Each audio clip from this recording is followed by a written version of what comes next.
یہ مفتی صاحب کیا کہہ رہے ہیں ان کی بات سنو۔ سنی کہتے ہیں کہ ہم حق پر ہیں، دیوبندی کہہ رہا ہے ہم حق پہ ہیں، شیعہ کہہ رہا ہے ہم حق پہ ہیں۔ جو نوجوان طبقہ ہے وہ پھنس جاتا ہے، وہ سوچتا ہے کہ سارے لوگ ہی قرآن حدیث سے دلائل دیتے ہیں۔ سنی کہہ رہے ہیں کہ ہمارے دلائل دیکھو، دیوبندی بھی اپنے دلائل پیش کر رہے ہیں اور وہ سب کو ناحق بتا رہے ہیں، سب کو جہنمی بتا رہے ہیں، اور ہر فرقہ اپنے آپ کو پروموٹ کر رہا ہے اور اپنے فرقے کی دعوت دینے کے ساتھ جنت کے سرٹیفکیٹ تقسیم کر رہا ہے۔ میں ایک بڑی سچی بات کہتا ہوں اور بڑی واضح بات کرتا ہوں کہ جب رسول اللہ صلی اللہ علیہ وآلہ وسلم نے یہ فرمایا نا کہ بنی اسرائیل 72 مذہبوں میں تقسیم ہو گئے تھے، میری امت میں 73 فرقے ہوں گے، ایک جنت میں جائے گا، باقی ناری ہیں، دوزخی جہنمی ہیں۔ تو صحابہ نے پوچھا یا رسول اللہ صلی اللہ علیہ وآلہ وسلم وہ جو جنتی فرقہ ہے اس کی پہچان کیا ہے؟ ہمیں کیسے پتا چلے گا کہ یہ فرقہ جنتی فرقہ ہے؟ یہ ناجی فرقے کی پہچان بتا دیجئے۔ اچھا صحابہ نے وہ جو 72 فرقے تھے ان کے بارے میں آقا سے سوال نہیں کیا، یہ نہیں کہا کہ ہمیں 72 والوں کی پہچان بتاؤ، نہیں، صحابہ نے کہا یا رسول اللہ ہمیں 72 سے کیا مطلب، ہمیں تو صرف ایک جنتی فرقے کی پہچان بتا دو کہ جنتی فرقہ کون سا ہے۔ تو آقا علیہ السلام نے کیا فرمایا تھا؟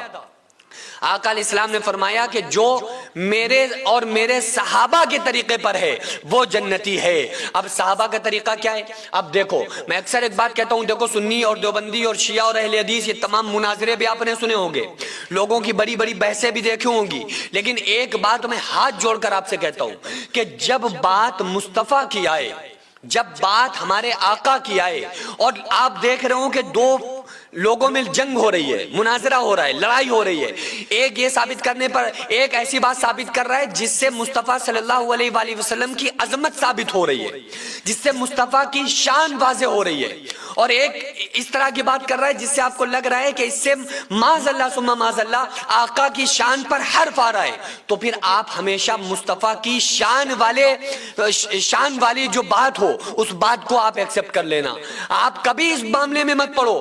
بھائی ہماری اوقات ہے، دنیا میں کسی مولوی کی اوقات ہے جو نبی کے علم کو تولے، جو نبی کے علم کو یہ کہے کہ اتنا تھا اتنا تھا اتنا تھا؟ کیا ضرورت ہے؟ آپ کو اپنے ایمان کی فکر ہونی چاہیے، آپ اپنا ایمان تولو، آپ کے پاس ایمان کتنا ہے، مصطفیٰ کے علم کا وزن کرنا، مصطفیٰ کے علم کو گمان میں لانا، یہ تمہاری میموری، تمہارے تھوڑے سے دماغ میں مصطفیٰ کا بہت سارا علم کیسے سما سکتا ہے؟ آپ سوچ کر دیکھو، اللہ تبارک و تعالیٰ نے قرآن کریم میں فرمایا انا اعطیناک الکوثر، اے میرے محبوب میں نے آپ کو کوثر عطا فرمایا۔ کوثر جانتے ہیں کیا ہے؟ کوثر کیا ہے؟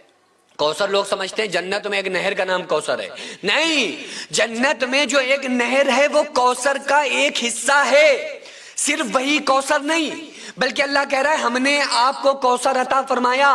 اب یہ کوثر ہے کیا؟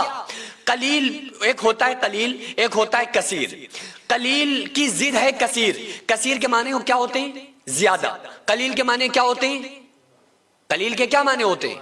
کم، تو جو کم ہے اس کی ضد ہے کثیر، اور کثیر سے بڑا ہوتا ہے کثار، اس سے بڑا ہوتا ہے کوثر، اس سے بڑا ہوتا ہے الکوثر، اور اللہ تعالیٰ فرما رہا ہے میرے محبوب ہم نے آپ کو کوثر عطا فرمایا، الکوثر عطا فرمایا۔ اب آپ ذرا غور کیجئے، جو لوگ مصطفیٰ کے علم کو تولنے کی کوشش کرتے ہیں، مصطفیٰ کی قوت کو تولنے کی کوشش کرتے ہیں معاذ اللہ، آپ ذرا غور کر کے دیکھیے، کیا آپ اپنے علاقے کے لوگوں کو گن سکتے ہیں؟ وہاں کی لائٹوں کو گن سکتے ہیں؟ آپ جو زمین کے اندر مخلوقات ہیں آپ اس کو کاؤنٹ کر سکتے ہیں؟ کیا آپ زمین کے اندر رہنے والی مخلوق کو شمار کر سکتے ہیں؟ کیا آپ ذرات کو شمار کر سکتے ہیں؟ کیا آپ سمندر کے قطرات کو شمار کر سکتے ہیں؟ پھر پوری دنیا کی ایک ایک چیز کو آپ شمار کر سکتے ہیں، گن سکتے ہیں؟ گن سکتے ہیں؟ نہیں گن سکتے۔ اور اللہ تعالیٰ فرما رہا ہے قل متاع الدنیا قلیل، کہ جو پوری دنیا ہے یہ کیا ہے؟ قلیل ہے، تھوڑی ہے، کم ہے۔ جس پوری کائنات کو اللہ تھوڑی بتا رہا ہے آپ اس کو شمار نہیں کر سکتے، اور محبوب کے لیے کہہ رہا ہے انا اعطیناک الکوثر، میں نے آپ کو کوثر عطا فرمایا۔ جب اللہ کے قلیل کو آپ شمار نہیں کر سکتے تو اللہ کے کثیر اور کوثر اور الکوثر کو کوئی کیسے شمار کرے گا؟ تو یہ اللہ کی عطا کو شمار کرنا بند کر دو۔ صحابہ کو دیکھو نا کس طرح سے صحابہ نے عشق کیا۔ آج کے مفتی ہوتے تو فتوی بازی کرنا شروع کر دیتے۔ جب رسول اللہ صلی اللہ علیہ وآلہ وسلم وضو فرماتے تھے اور پانی زمین پر آنے کو ہوتا تھا، صحابہ نبی کے وضو کے پانی کو زمین پر نہیں گرنے دیتے تھے، اپنے چلو میں لے یا کرتے تھے۔ سبحان اللہ۔ اپنے چلو میں لیتے تھے.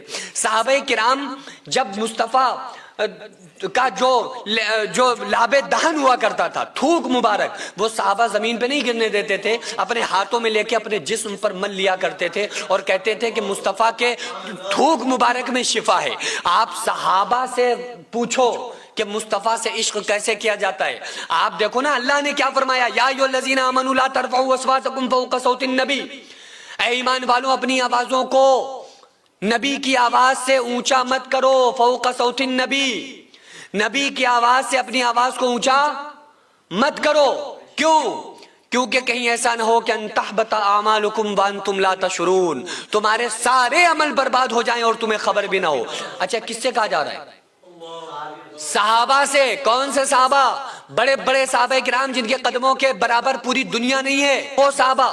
ان سے کہا جا رہا ہے کہ اپنی آوازوں کو نبی کی آواز سے. اچھا وہ کوئی معاذ اللہ اپنی آوازوں کو نبی کی آواز سے اونچا کیا کرتے تھے؟ نہیں کرتے نہیں تھے. پھر کہا کیوں گیا؟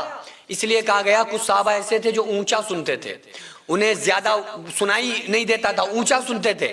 تو وہ جب نبی کے پاس آتے تھے، اکثر وہ لوگ جو اونچا سنتے ہیں وہ کیسے بولتے ہیں؟ اونچا بولتے ہیں، تیز بولتے ہیں. تو وہ لوگ جو اونچا سنتے تھے وہ آ کر نبی کو پکارتے تھے اونچی آواز میں، بلند آواز میں. تو اللہ تعالیٰ نے ان صحابہ کو، ایمان والوں کو کہہ دیا، حالانکہ ان کا نظریہ غلط نہیں تھا، وہ غلط نظریے سے نہیں پکارتے تھے، وہ تو ویسے ہی نبی کو پکارتے تھے کہ یا رسول اللہ ہمیں سمجھائیے، یا رسول اللہ ہم آپ کی زیارت کے لیے آئے ہیں، یا رسول اللہ ہمیں بتائیے. اپنے عشق کی وجہ سے مصطفیٰ کے پاس آتے تھے. لیکن اللہ نے کیا کہہ دیا کہ نہیں، اپنی آوازوں کو نیچا رکھو، مصطفیٰ کی آواز سے اونچا نہ کرو، ورنہ تمہارے سارے عمل برباد ہو جائیں گے اور تمہیں پتہ بھی نہیں چلے گا. اور تم بحث کر رہے ہو مصطفیٰ کے علم پر، تم مصطفیٰ کے علم کو تولنے بیٹھے ہو، تم مصطفیٰ کے. اس لیے میں کہتا ہوں جب کبھی کوئی بات آئے تو صحابہ سے سنو، جب کبھی کوئی بات آئے تو صحابہ کے عشق کو دیکھو. جب کبھی آپ پھنس جاؤ تو پھر کسی ایسی چیز کو پرموٹ کرنے میں نہ لگ جانا، اور یہ نہ سوچنا کہ یار ہم تو اس فرقے کے اندر مقید ہیں، اس فرقے سے باہر